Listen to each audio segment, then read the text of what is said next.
Sẵn sàng chưa ạ? Yeah. Hello. You ready? Oh, let's go for lunch. Hello. Sẵn sàng đi ăn chưa ạ? Okay. Is that work? No.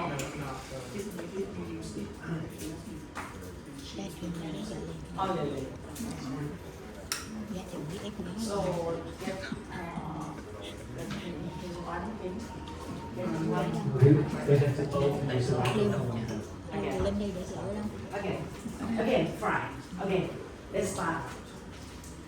Nha. Okay, in this part that I would like to share with all of you is about tissue regeneration Thì câu tiếp theo thì cô sẽ chia sẻ về tái sinh mô for pre-implant restoration. Pre-implant regeneration tissue. tái sinh mô và implant. In the morning, just a small part. It is like a starter. Sáng nay thì phần đó coi như là chỉ là khai vị thôi. I will start with the defect at the day of extraction. Thì bắt đầu với một cái khuyết hỏng ngay sau khi mà mình nhổ răng. Anyone would like to place implant on that side? Mọi người có ai muốn đặt implant trong một cái trường hợp khuyết hỏng như thế này không? Why? It's challenge. Tại sao? Tại vì nó cũng khá là thách thức đúng không? Yeah, it's challenge. Challenge life. Cuộc đời nó cũng khó khăn mà. Yeah. If you don't like to make your life challenge, Nếu như mình không muốn cuộc đời của mình nó khó khăn như vậy á, then you face some these defects. thì mình phải giải quyết được những cái khuyết hỏng như thế này. I would like to sleep as well in the night time. Tôi hàng ngày tôi muốn tối về được ngủ ngon. I have recommend you to develop. Cho nên là tôi khuyên mọi người phải xử lý và tái sinh mô ở quanh cái vị trí implant trước đó đã. Turn the challenge defect to be predictable defect. Chuyển một cái khuyết hỏng nó thách thức khó khăn như vậy thành một cái khuyết hỏng nó dễ kiểm soát hơn. And at the day at your do implant surgery, does it turn to be simple surgical treatment? Để khi mình đặt implant vào thì thứ nó trở nên dễ dàng rồi. Before I will go deep in that topic, Mình sẽ đào sâu về cái chủ đề này. I would like to let you understand the way that I integrate peri-implant tissue regeneration into the dissolvent. Đây là cái cách mà tôi sẽ kết hợp những cái phẫu thuật tái sinh này với implant. Because when patient come to us consult for implant, it's different time, right? It's different time. Vì cái thời điểm mà bệnh nhân tới khám tư vấn implant á, thì nó là thời điểm khác là lúc mình phẫu thuật. Maybe they come with their foot, still be there in their mouth. Có thể cái thời điểm người ta tới khám người ta vẫn còn răng. In some case, just extracted, just remove it in a week. In some 3 months, in some more years and long term. Hoặc là có thể người ta đã nhổ 1 tháng, 3 tháng hay là lâu đó trước rồi. Or sometimes they come already with implant and restoration. Hoặc là thậm chí người ta tới với một cái implant đã được làm rồi. Yeah, that is I can say that is we have if we come in implant work 5 time point that you must to understand and you must know how to do regeneration. You have 5 time point. Thì mình phải nắm được 5 cái thời điểm mình có thể phẫu thuật tái sinh. The first is A, before extraction or at the time of you press implant. Thì thời điểm đầu tiên đó là trước khi mình nhổ răng đặt implant. Thời điểm thứ hai là ngay khi mình đặt implant. You can do all after you do planning. Mình sẽ lên kế hoạch trước. Yeah. And then we must do or have to regeneration at the day of implant placement.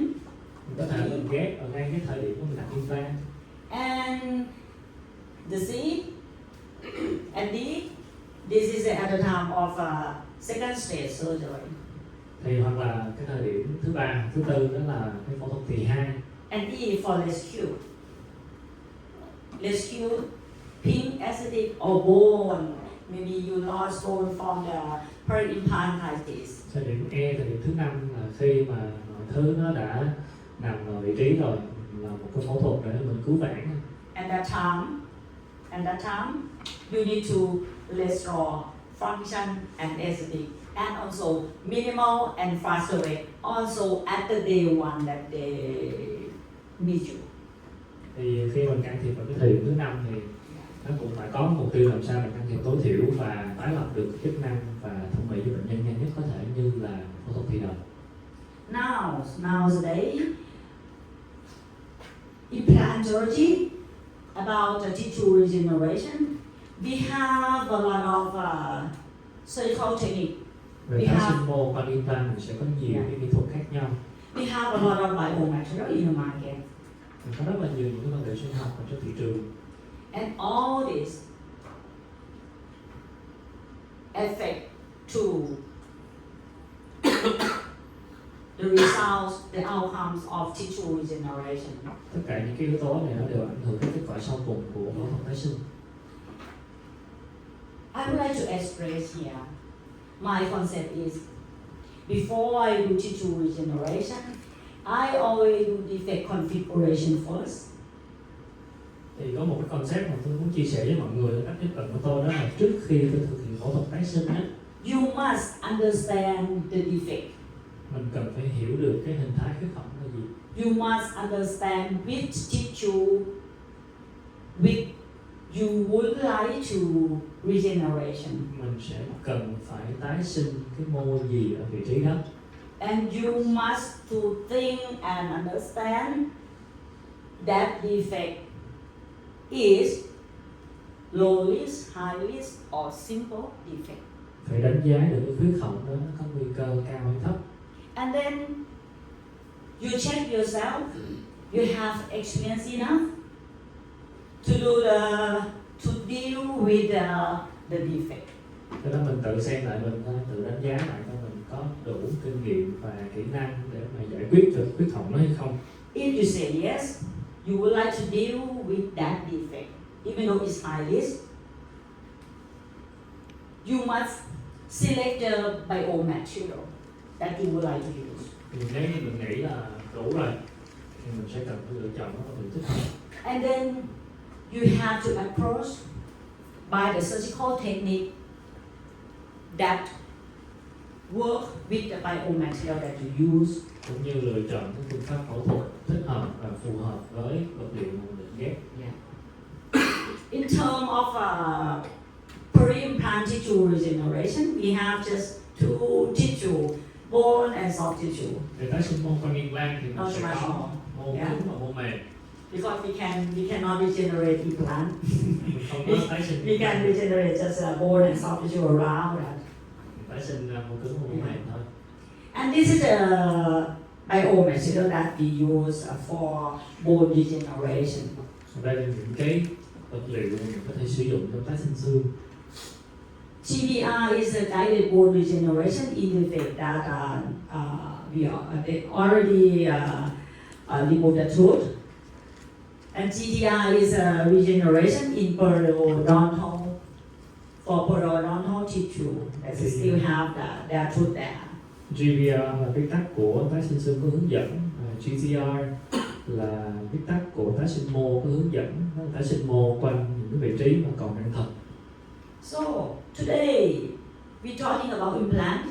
Why Dr. Arwan talk about GTR? Chủ đề của mình ngày hôm nay là nói về implant, mà tại sao lại nói về cái GVR, cái tái sinh mô quanh đang thật là gì? Because in some defect, we need to do GBR and GTR in the same time. Tại vì với một số những cái khuyết hỏng thì mình sẽ cần phải vừa tái sinh xương và tái sinh cả mô mềm. And even though GBR or GTR, we still need a bone scaffold, barrier membrane, and also need biologists. Có GBR hay là GTR đi nữa thì cái nguyên tắc nó vẫn là mình phải giữ khoảng cho xương giữ ổn định và hiểu được cái phản ứng của sinh học nó sẽ diễn ra như thế nào. Yeah, if not, we cannot regenerate tissue, especially barrier membrane and biologic in for GBR. Nắm được những cái yếu tố then chốt, yếu tố cốt lõi của GBR và GTR. And for the bone scaffold, Yeah. Phải cho xương á. barrier membrane. If you don't have barrier membrane at the defect, on the defect that you would like to you would like to regeneration bone, we cannot say that is a GBR. Nếu như mình không có một cái màng ngăn để giữ ổn định cho vật liệu xương ghép phía bên dưới thì mình sẽ không thể nói nó là tái sinh xương được. And bone scaffold is will leave the tissue, quality of the tissue that you want it to be. Và cái khung xương, cái bone scaffold nó sẽ là một cái khung giữ khoảng cho xương, kích thích cho xương nó tăng sinh. This is the principle of Dr. Homley Wang he published in 2006. Everyone here know about that. Chắc là mọi người đã quen thuộc với lại cái quy tắc PASS của Homley Wang rồi. Everybody know about PAA, PASS principle. Ai cũng biết cái quy tắc PASS này. Yeah, and we are follow this principle for long times. Cũng từ cái quy tắc này mà chúng tôi đã tuân theo, chúng tôi đã tuân thủ rất là lâu rồi. And also myself, I follow this principle, but not all. Chúng tôi cũng tuân theo cái nguyên tắc này, nhưng mà ngày nay thì nó không còn tuân theo tuân thủ một cách cứng nhắc nữa. PASS principle, the first P is primary wound closure. Thì P đầu tiên đó là đóng màng nguyên phát. You cannot achieve the bone regeneration without primary wound closure, right? Liệu là có thể tái sinh xương được nếu như không đóng màng nguyên phát không? If you do GBR and you cannot close wound together, I can say that it's failed, right? Nếu như mà mình ghép xương mình không đóng màng nguyên phát Yeah, thì you cannot achieve the quality of the tissue, and also you will lose some the volume of the tissue and also quality. If you cannot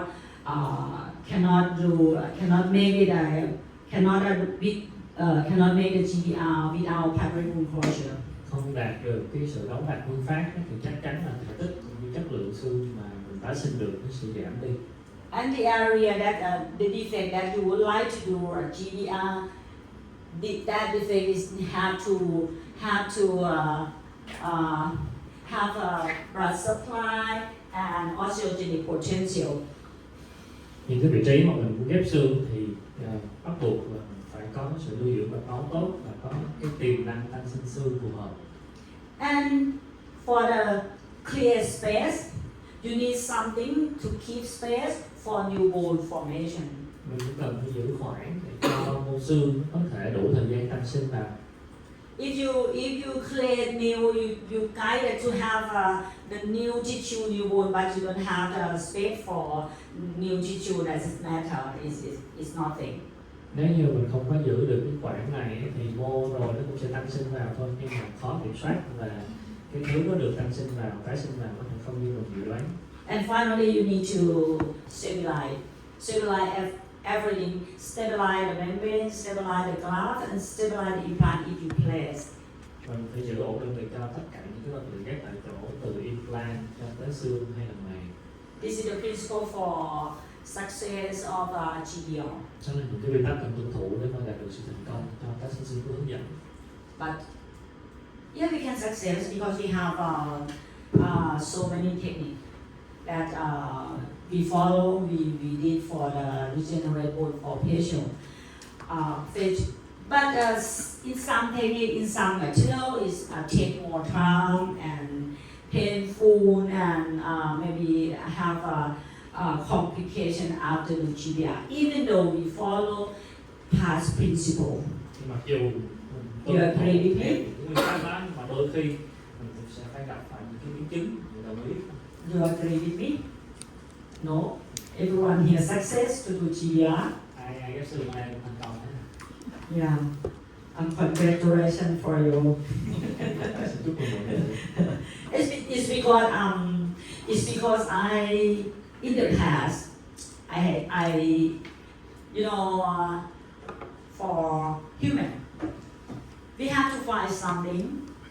If we do something is not success, I'm looking for something new to make my life better, to make my treatment better for the patient.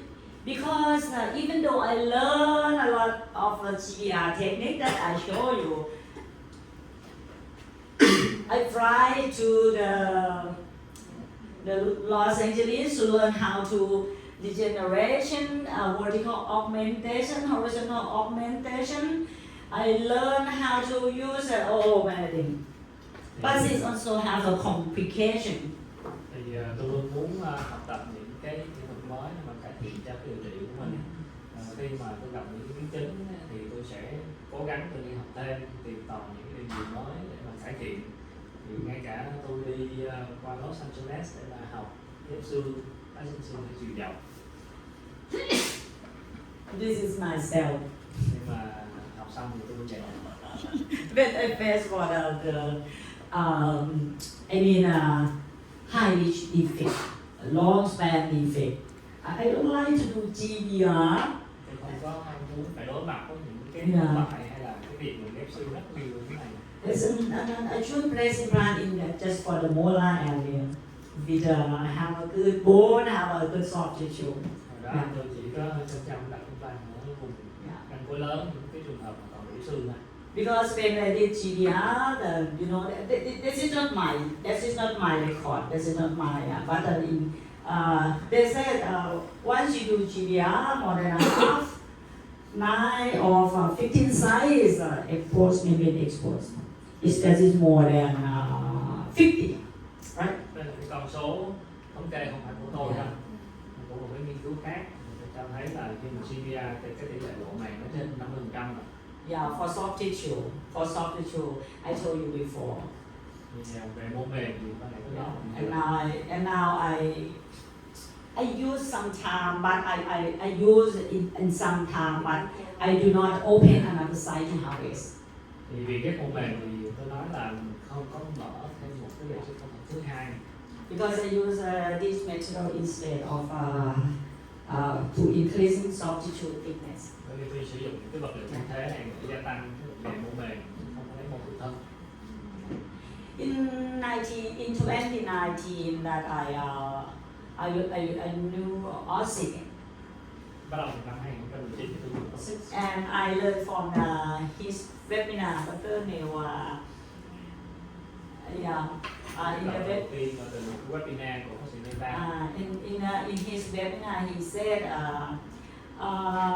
by using OSIC solution, is take regeneration to the next level with improved clinical outcomes, long-term results, and easy of handling. Trong cái bài webinar đó, bác sĩ nói là cái giải pháp sử dụng OSIC thì nó đã đưa một cái phẫu thuật tái sinh lên một cái tầm cao mới và cải thiện kết quả điều trị lâm sàng bền vững trong tương lai và sẽ dễ thực hiện. And he says, please don't repair, please do regenerate, please do regeneration tissue. Mình đừng chỉ sửa chữa mà hãy tái sinh. And key to success is the natural selection. Cái chìa khóa của cái sự thành công đó là một cái lựa chọn cái vật liệu đúng. Yeah. He says if you select the right material, you will success. Nếu mà lựa chọn vật liệu phù hợp thì mình sẽ thành công. Interesting. Còn thú vị ha. Yeah. And that time, OSIC product, they have 3 products. This is OSIC plus membrane.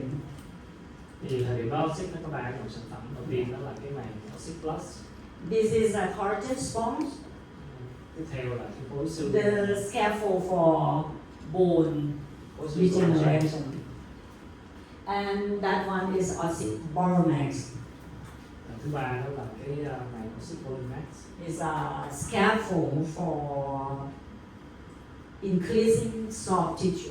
Đó là cái khung để mà tăng sinh And khối mềm. also I can turn to the ossified tissue.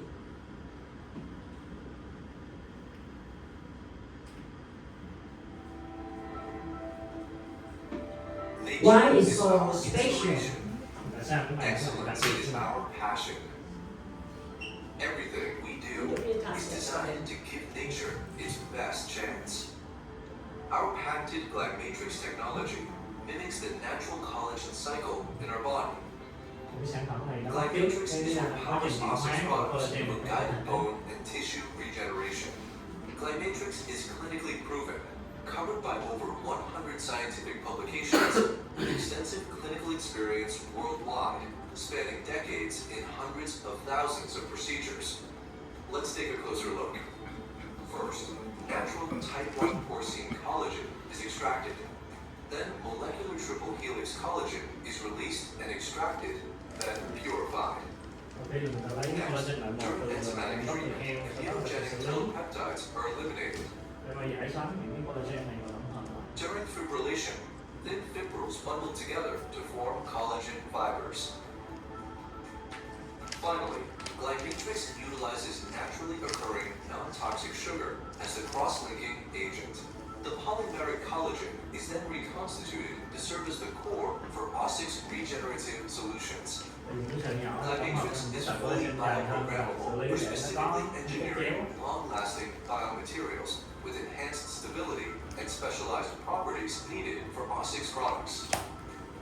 Meet our solutions for guided bone and tissue regeneration. Ossix Plus, Ossix Volumax, and Ossix Bone, the newest member of our family. Glymatrix powers Ossix Plus, the only ossifying membrane resistant to degradation when exposed, and maintains barrier function for 6 months. Khi màng Oxy còn cái màng mà nó có số lượng is a nó unique không bị tiêu và duy trì cái khả năng ossifying bảo vệ của 6 collagen tháng. scaffold. Ossix Bone, ossifying collagen sponge, promotes true bone without remnants.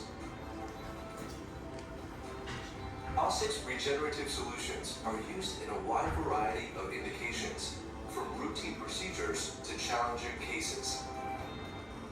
Everything we do is designed to give nature its best chance. Ossix brand by Datum Dental. Redefining regeneration.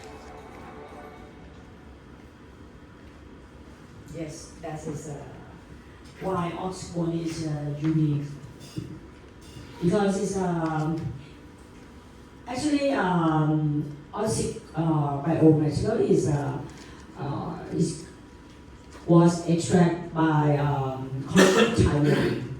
And this process and labels costly. If you let this material has a biocompatibility with human, no specific species, peptide. And then and human cannot detect this material as a foreign body. Thì cái vật liệu Oxy này nó sẽ có nguồn gốc là collagen loại 1 lấy từ heo, sau đó trong quá trình tổng hợp nó sẽ trở thành một cái vật liệu có tương đối sinh học hơn, nó không có đặc trưng cho loài nữa. Yeah, and because of crossing, Và tạo những cái liên kết chéo. it's tied together, and then make the material has a prolonged biodurability. Giúp cho cái vật liệu nó có thể duy trì được cái độ bền và sinh học hơn. Yes, stay long in human body. Nó sẽ tồn tại lâu hơn trong cơ thể người. And increase stability against degradation. Sẽ ổn định hơn, không có bị tiêu sớm. And 3 products Có 3 of sản Oxy. phẩm của Oxy. We can use in a wide range of tissue regeneration in dentistry. Dùng cho nhiều cái chỉ định trong tái sinh xương trong nha khoa. And the most unique is it can receive and can expose in oral cavity. Cái vật liệu này nếu như mà nó có bị lộ trong môi trường miệng không sao. And finally, all product will absorb to be human tissue Sau cùng thì những vật liệu này rồi nó sẽ without remnant. tiêu và chuyển hóa thành mô của chủ. Yeah, and now they launch the new membrane, Ossic Agile. Đây là cái sản phẩm này mới nhất. This is a pericardium membrane. It can pack and you can suture through this membrane. Cái màng ngoài tâm mạc để giúp cho mình có thể mình khâu và nó sẽ dai hơn. So that's why I said this is why range of the GBR and GTR we can use just 3 products of Ossic. Cover all tissue regeneration. Rất là nhiều những cái chỉ định của trường hợp như thế này với ba cái loại vật liệu của Ossic thì mình đã có thể sử dụng được rồi. At the first time that I saw the video, at the first time that I saw this slide, you know what I thought that time? Cái lần đầu tiên mà tôi nhìn thấy tôi bắt gặp cái slide này mọi người biết tôi nghĩ gì không? You believe that? Mọi người tin không? No. Không tin. You believe that? No. You believe that, doctor? Tôi cũng vậy. I did. Oh, impossible. Thế nào mà ý định nhiều vậy? Because I have the experience. It's not just 1 year, 2 years.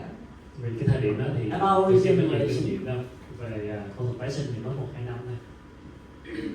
Since 2006 that I come in implant until 2019, how many years? Thì từ năm 2006 là cái lần đầu tiên tôi đặt implant, năm 2019 More than 10 years. thì nó đã hơn 10 năm. So- I can't believe that. I can't believe it's impossible. Impossible. Impossible.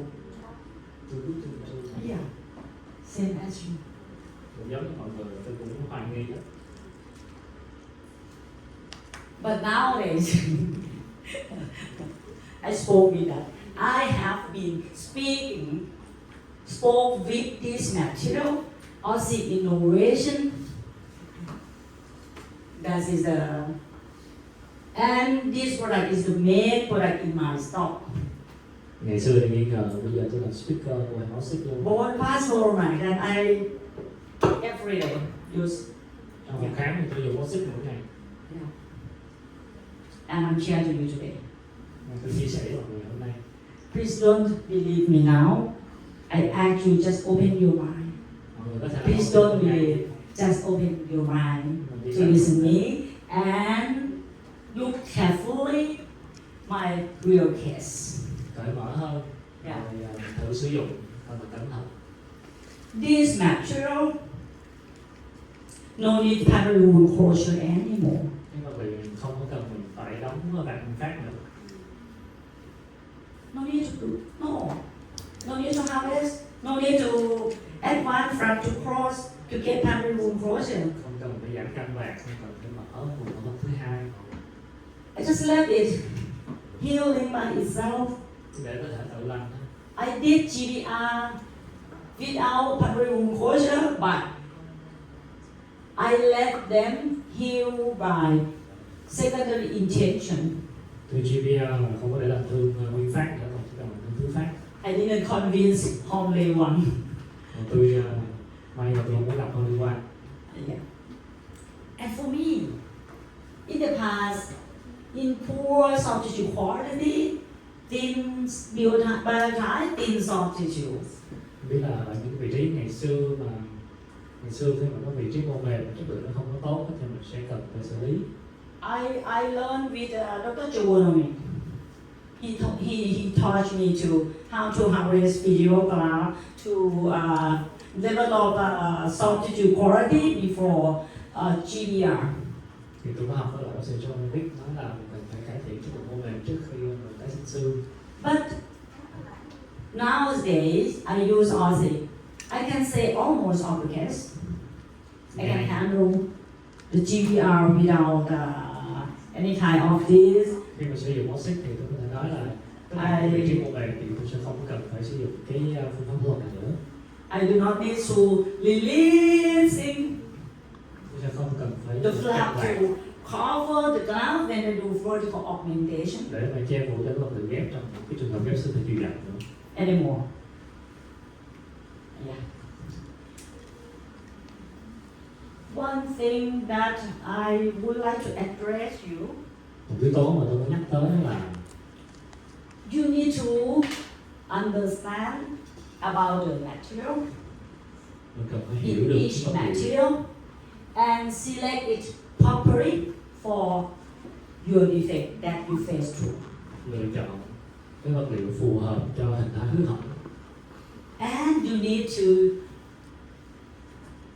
know how to handle, how to design the flap and soldering to manage the material that you use. Và cũng phải lựa chọn cái phương pháp phẫu thuật từ thiết kế vàng cho tới khâu làm sao phù hợp với cái vật liệu ghép đó. This is the key. OSIC is a good product, is unique product. Đó là cái mấu chốt nhất. Thì OSIC nó là một cái vật liệu tốt. But it doesn't mean you throw it any defect as a success. Nhưng Let's không có mean nghĩa by that. không có Okay? nghĩa là nó là cái chiến thắng mình thảy vô cái không nào nó cũng thành công. I would like to let you understand about what I will say.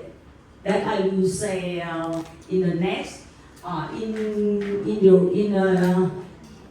because you need to understand what I mean when we learn from case. Because I will say low class, normal class, high class, something like this.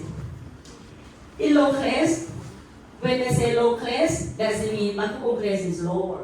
Khi mà tôi nói là cái màng xương mà thấp tức là cái lớp xương mặt ngoài nó thấp này. This is normal class. From the gingival level, around 3 mm. That is normal class. Cái màng xương bình thường là từ đỉnh màng xương cho đến đường miền núi phần 3 ly. High class is the one is maybe is in the same level of gingival level. Cái màng xương cao tức là nó cao hơn như vậy nữa. And this is the Dr. Basli that I said before. His technique is bone-driven soft tissue regeneration. Nên là cái thuật của Sư Bách Lê là nói là cái Yeah. xương nó sẽ hướng dẫn cái mô mềm. His concept is he would like he will change low class to be high class, from low class to be high class. If you remember the third case, as I talking before, as I do regeneration, I use this technique, use his concept, change low class to be high class. Cái ca thứ ba ban nãy mà tôi muốn hỏi tức là một cái trường hợp mình sẽ chuyển Yeah. cái màng xương thấp thành cái màng xương cao như thế này. Yeah, and then we can regenerate soft tissue. Sau đó mình có thể tái sinh được mô mềm. So Dr. Basli, he is a maxillofacial dentist, and he said he never harvest soft tissue. Bác sĩ Bách Lê, một nhà phẫu thuật mặt nói là chưa bao giờ Yeah. phải lấy mô mềm cả. Yeah. And for that concept, he used open book. This is the incision design for open book. Đây là một cái vạt open book, một cái vạt cảm giác. And membrane selection, he addressed to use OSIC Plus. Bác sử dụng cái màng OSIC Plus. Yeah. Because he will have this exposed. Yeah. Yeah. Open book flap is helpful for. Okay. Again. She asked me to finish in 5 minutes. Dạ. And I have to start and turn off my voice. Gồng tới 5 phút đi. Okay. If not, you cannot eat. You don't have anything for lunch, right? And yes, so we must to stop in time. Cái vạt open book này là một cái vạt Yeah. tam giác trắng gai. Yeah. The open book flap can protect the apical migration. sẽ tránh cho cái việc cái vạt nó bị dịch chuyển À. về phía chóp sau khi là thương. And by using oxyplant, he will live in a secondary intention wound to regeneration Sử tissue. dụng cái màng Oxy Plus để mà nó làm thương thứ phát. And tomorrow you will learn how to operate open book flap. Ngày mai mình sẽ thực hiện cái By hand. phần thực hành thiết kế vạt như thế này. And then after you release him, he cut, that's it. Just cut it. Sau khi giảm căng thì Just cut it. And the cắt key như thế này is thôi. he used mineralized cancellous and put inside the defect and overgrafting. Overgrafting Dùng cái vật liệu Yeah. ghép lố hơn. and no tag, no suture, Không No. cắt, không cần thâu gì cả.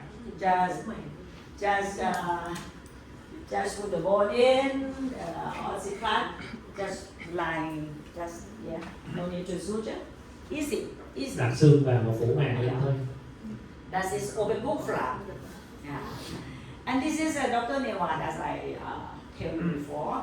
Lasso suture. This is the predictable method for our augmentation of treatment the horizontal aura deficiency but polylingual defect. We will learn tomorrow about his technique. Chúng ta ghép lasso để mà lá xương xương mặt trong và mặt ngoài thì mình sẽ nói vào ngày mai. And he also recommend for the new concept, new era of bone regeneration about material selection. Mở ra một cái chương mới cho cái thuật CBR có những cái vật liệu mới. In the past, we use long lasting. No, it's not the past. Someone use this material. The first one is a non-absorbable or non-resorbable membrane with long-lasting particulate or short-lasting particulate. Ngày xưa chúng ta sử dụng những cái màng không tiêu, có thể là dùng kèm xương lâu tiêu hoặc là tiêu nhanh. Maybe PTFE membrane, PTFE membrane, something like that. Như là màng PTFE. And by this material together, it has more complication, and we need a secondary retrieval. Sử dụng cái màng này thì nó sẽ có nhiều nguy cơ hơn, cũng như phải có một cái phẫu thuật kỳ 2 để tháo màng. And that one, using short-lasting barrier membrane Mà việc sử dụng những cái màng nó tiêu nhanh á, with long-lasting particle. kết hợp với lại xương ghép tiêu chậm. The result is because of short-lasting, cover, long-lasting, and when the membrane resorption, soft tissue will migration underneath it. Lúc đó thì cái màng nó tiêu nhanh quá, mô mềm nó sẽ xâm lấn vào vị trí mình cần ghép.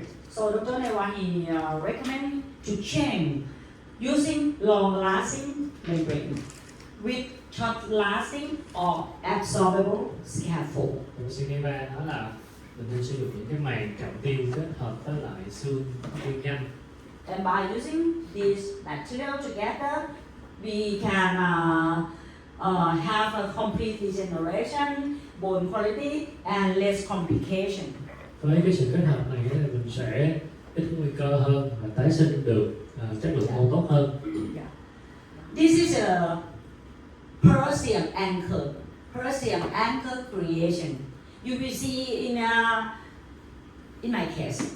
If I said about Persian anchor, this is me here. This is the Persian. Đây là cái phần màng xương này, cái vạt giữa màng xương là sao? Persian anchor, this is we have to make this. If you use OSIC for GBR or regeneration, you need to know how to create Persian anchor. Để mà sử dụng được cái màng oxit này thì mọi người phải cần nắm được cách làm sao mà lập được một cái vạt bảo tồn màng xương. Because of OSIC is a cross-link membrane, is cross-link material. We cannot tag, we cannot suture through. So we have to stabilize by flap design and suturing. Oxit nó là một cái màng collagen liên kết chéo, mình sẽ không có thể dùng tắc để cố định được, mình phải dùng mũi khâu To protect apical graft migration. Yeah, để có cố định màng. yeah. And this is lasso suture. Đó là cái mũi lasso, cái We mũi will talk later. cố định vào màng xương. This is how to stabilize the membrane, the graft by using suture. And you can see we can protect apical migration of the graft. without tap. And without tap, we don't need to retrieve and open it in for retrieve the screw anymore or membrane anymore. Dùng chỉ là cố định, Dạ. không cần phải dùng tắt nữa, cho nên tránh được việc có một ổ từ 2 để tháo tắt. Yeah, this is the way how to use OSIC Plus. Just hydrate it, full hydrate it. Mình sẽ ướt cho cái màng trước. Cut it. Yeah, just that's. Just open your mind Mình cởi mở một chút. and look at it. Yeah.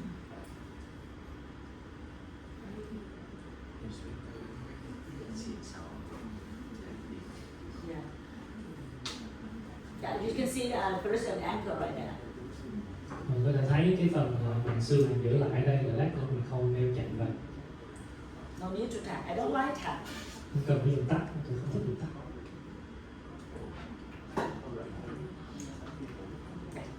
And this is the suturing technique that is so useful for the regeneration. Apical metric suture. Đây là câu hỏi cho cái mũi khâu đó. Maybe you will hear when I speak apical metric suture. That is I use it for the control and locate the new iris that I would like to. I use these suturing technique to control it. Cái mũi định từ phía trước mình neo chặn vào màng And xương. this is cross suture for preservation. You will learn tomorrow. And you also need how to knot. How to knot Mà your tôi nói suture. là cái mũi cross, những cái mũi chéo và cách làm sao mình thắt chỉnh. And as a second step, I always use OSIC format in case that need to increase vertical soft tissue. Nếu như mà tôi muốn gia tăng cái thể tích của mình, tôi sử dụng thêm cái màng xích nữa. And the Draco, he said that over the time, it will increasing the collagen tissue width and thickness by using OSIC format. Và việc sử dụng cái màng xích Max thì sau thời gian chắc chắn là nó sẽ tăng sinh về thể tích. And my technique. This is a basic instrument in your clinic. Đây là dụng cụ phẫu thuật Just that, no need anything. rất là đơn giản, cơ If you bản. can add, I would like you to have this. Nếu như mà cần gì thêm thì có thể mình sẽ cần Cái cái đỡ hôn đó. dụng cụ này thêm nữa, những cây kẹp kim, Suture, 6 O or at least 5 O. chỉ nhỏ hay chỉ 6 ô, ít nhất là to Scalpel, nhất là 5 ô. 15C. Những cái lưỡi dao 15 And cm your eyes. và có một đôi mắt là tinh tường. Okay. And I will use PIF in case that I would like to, in the defected challenge, and I would like to more faster regeneration. Tôi sẽ kết hợp dùng PRF trong những cái trường hợp huyết khổng nó thách thức hơn và tôi mong muốn có cái quá trình tái sinh diễn nó nhanh hơn. Yeah. And this is the concept. Okay, let's go to have lunch. Thì And come back. nghỉ trước ha. Mình sẽ quay lại lúc 1:30 giờ 10 điểm trưa.